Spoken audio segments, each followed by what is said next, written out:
हाँ।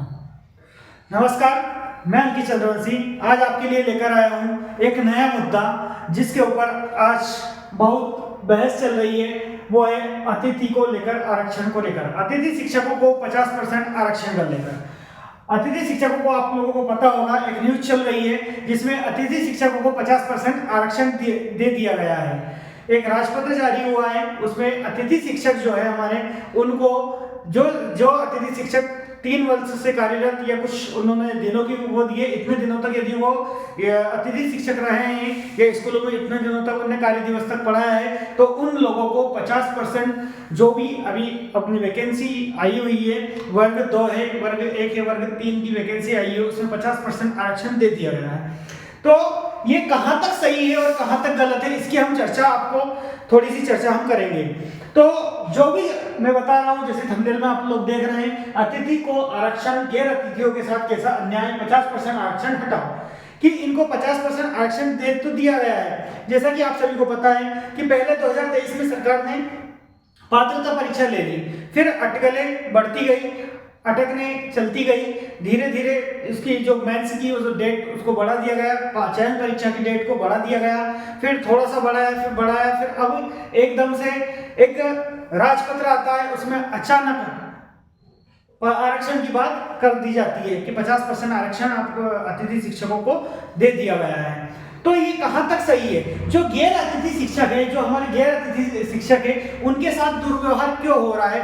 उनको ठीक है, अतिथियों को आपने 50% आरक्षण दे दिया, हमें उससे कोई दिक्कत नहीं। पहले अतिथियों को 25% आरक्षण दिया जाता था, यदि हाँ उनकी मांगे थी तो आप उसको 25 से बढ़ाकर 30 कर देते। महिलाओं को दिया गया, जो हमारी महिलाएं भारत में पीछे थी, चलो हम कोई ना उसको मानते हैं कि हाँ 50% आरक्षण उनको दिया गया, कोई बड़ी बात नहीं है, दे दिया गया, ठीक है। लेकिन अतिथियों को 25% आरक्षण था, उसे बढ़ाकर आप 30 कर देते, 35 कर देते, पर आपने डायरेक्टली यदि 50 कर दिया है, तो जो गैर अतिथि जो डीएड बीएड करके बैठे हैं वो लोग, उनका क्या होगा? यदि आप मान लो मोटा मोटा तौर पर यदि आप मान लेते हो, आप एक छोटा मोटा कैलकुलेशन करते हो, यदि मैं आपको बता दूं कि छोटा मोटा यदि हम कैलकुलेशन करें, तो यदि जैसे कि 100 पोस्ट आई है, मान लो आपने 100 पोस्ट दी है, 100 पोस्ट आई है, उसमें से यदि आपने निकाल दी तो 50% आपकी महिला हो गई, 50% आपकी क्या हो जाती है?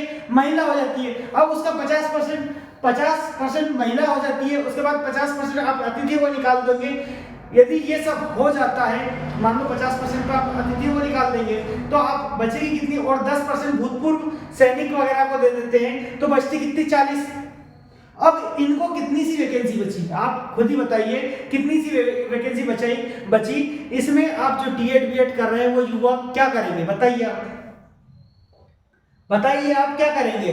और ठीक है, यदि कम देते हैं आप, थोड़ा बहुत आरक्षण देते तो चल जाता, लेकिन 50% सीधा आरक्षण आपने दे दिया। तो हमारा सिर्फ एक ही मुद्दा है कि ये 50% जो आरक्षण है, 50% आरक्षण है, इसको हटाओ। इसके लिए मैं सभी दोस्तों से, जो भी हमारे गैर अतिथि दोस्त हैं, उनसे निवेदन करता हूं कि वो सब एकजुट होकर एक राजपत्र आपने एक ज्ञापन देना है, सभी को ज्ञापन देना है। और ये ज्ञापन बीएड डीएड शिक्षित बेरोजगार युवा संघ की तरफ से ये ज्ञापन बनाया हुआ है। एक ज्ञापन मैं बता रहा हूँ इसको, ये ज्ञापन बीएड डीएड शिक्षित बेरोजगार युवा संघ की तरफ से ज्ञापन बनाया हुआ है। ये इसमें लिखा हुआ, प्रति श्रीमान शिक्षा मंत्री महोदय, मध्य प्रदेश शासन भोपाल। सभी अपने अपने एरिया के कलेक्ट्रेट में जाकर ये ज्ञापन देंगे, सभी इकट्ठा होकर, एकजुट होकर, ताकि ये जो खबर है ये सरकार तक पहुंच जाए। प्रति श्रीमान शिक्षा मंत्री महोदय, मध्य प्रदेश शासन भोपाल, विषय अतिथि शिक्षक का आरक्षण 50% के विरोध में। क्या है? सेवा में निम्न मांगे इस प्रकार है, अतिथि शिक्षक आरक्षण 50% को तत्काल निरस्त किया जाए। यदि अतिथि शिक्षक आरक्षण में युवाओं के लिए एक प्रकार का क्या है? अभिशाप है। हम कुछ भी बातें नहीं कर रहे हैं, सिर्फ ये 50% आरक्षण हटाने की बात कर रहे हैं। दोस्त, आप सभी को एकजुट होना पड़ेगा, ये देना पड़ेगा। नई शिक्षक भर्ती प्रक्रिया में अन्य राज्यों के छात्रों का आरक्षण केवल 5% निश्चित किया जाए, जिसमें सामान्य छात्रों की कोई हानि ना हो। चलो ठीक है, सिर्फ हमें यही चाहिए कि 50% आरक्षण हटा दिया जाए। यदि आप ऐसे नहीं तो देख लीजिए, यदि आप, मैंने थोड़ा सा एक निकाल के रखा है, अपनी तरफ से डाटा निकाल के रखा है कि यदि आप आर्टिकल 14 की समानता का अधिकार यदि लेते हैं, तो यह अनुच्छेद के सभी नागरिकों को कानून के समक्ष समानता और कानूनों के समान संरक्षण का अधिकार देता है। 50% आरक्षण भारतीय संविधान के संदर्भ में है। संदर्भ 50% आरक्षण भारतीय संविधान के संदर्भ में का निर्णय बिना उचित तर्क के अन्य उम्मीदवारों के अधिकारों का अनुच्छेद का हनन करता है। यदि बात करें हम अनुच्छेद 16 की, तो उसमें सार्वजनिक नियुक्तियों में समान अवसर या अनुच्छेद सार्वजनिक सेवाओं में समान अवसर की गारंटी देता है। अतिथि शिक्षकों को 50% आरक्षण देना इस सिद्धांत के विपरीत है और अन्य योग्य उम्मीदवारों के अवसरों को बाधित करता है। यदि मैं बात करूं, आपके आर्टिकल 21A में शिक्षा का अधिकार आपको दिया गया है, आर्टिकल 21A में शिक्षा का अधिकार दिया गया है। इस अनुच्छेद के तहत गुणवत्तापूर्ण शिक्षा का अधिकार सुनिश्चित किया गया है। गुणवत्तापूर्ण शिक्षा का अधिकार सुनिश्चित किया गया है। यदि भर्ती प्रक्रिया योग्यता की बजाय आरक्षण आधारित होगी, तो बताइए आप कहां से गुणवत्ता का प्रतिकूल प्रभाव पड़ेगा? क्या इस पे शिक्षा की गुणवत्ता पर प्रतिकूल प्रभाव पड़ेगा? क्या आप ही बताइए। यदि आप उसको योग्यता की बजाय आरक्षण पर देते हैं तो प्रतिकूल प्रभाव पड़ता है क्या? तो मैं इसीलिए बोल रहा हूं, आप लोगों से निवेदन कर रहा हूं सभी से कि सभी जाएं, सभी एकजुट होकर इसका विरोध करें ताकि सरकार तक हमारी बातें पहुंच जाए। हम बस यही चाहते हैं, हम और कुछ हम उनका भी ये नहीं चाहते कि आपके आरक्षण पर बस ये है कि 50% आरक्षण हटा दो आप या फिर पोस्ट बढ़ा दो।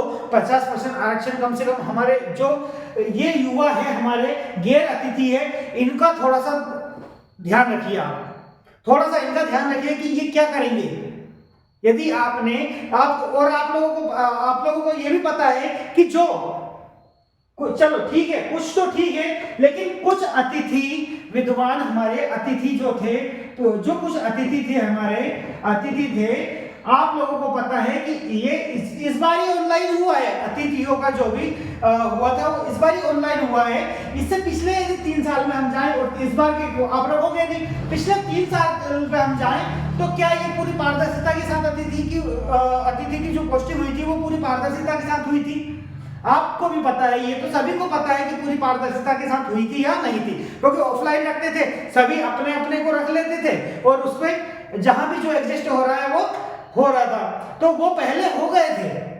ये अभी आपने पूर्ण किया, यदि इसके बाद यदि आप करते कि हाँ तो ये ठीक था, लेकिन आपने क्या है पुराने 3 साल जिनको हो गए हैं, 3 साल होने थे, पता है 3 साल पहले कैसे चल रहा था अतिथि को पूरी पारदर्शिता के साथ होता था क्या?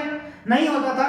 तो मैं यही चाहता हूं कि 50% आरक्षण हट जाए। 50% आरक्षण हट जाएगा तो हमारे ये जो मैं बता रहा हूं आपको, हमारे गैर अतिथि है, इनके साथ ऐसा दुर्व्यवहार ना होगा, अन्याय ना होगा। तो सभी गैर अतिथियों से भी निवेदन है कि आप लोगों का एक ग्रुप बनाया है, उसमें सबसे ज्यादा से ज्यादा संख्या में आप जुड़े, उसका लिंक मैं डिस्क्रिप्शन में दे दूंगा ताकि आप सब एकजुट हो सके और अपने अपने जिले के जहां पर भी जो है वहां अपने अपने जिले में वो जो अपना ये बना हुआ है, ये प्रपत्र पूरा तैयार है, ज्ञापन पूरा तैयार है। ये ज्ञापन जाकर कलेक्ट्रेट महोदय को सौंपे ताकि कलेक्ट्रेट महोदय इसको आगे पहुंचाए। बस सभी से यही विनती है। और आगे की जानकारी लेने के लिए हमारे YouTube channel Swati Verma institute को सब्सक्राइब करना न भूलें। धन्यवाद।